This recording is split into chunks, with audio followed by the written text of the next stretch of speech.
Hey everyone! Today I'll show you how to add salary in Zoho Books so you can manage payroll and employee payments efficiently. Start by going to the Employees module in Zoho Books. If you haven't added your employees yet, click plus New Employee and fill in their details like name, email, designation, and bank account for salary transfer. Once your employees are added, go to the Payroll section under the same module. Click plus Add Salary or Process Payroll, then select the employee for whom you want to record the salary. Enter the salary components such as basic pay, allowances, bonuses, and deductions if applicable. Make sure to specify the payment date and the payment mode, like bank transfer or cash. You can also attach any documents related to salary, like pay slips or tax forms.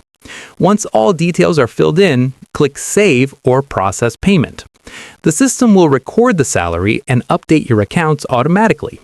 You can also generate payslips for each employee, which can be emailed directly from Zoho Books. And that's how you can add and manage salaries in Zoho Books. If this helped, don't forget to like, subscribe, and hit the bell for more Zoho Books tutorials.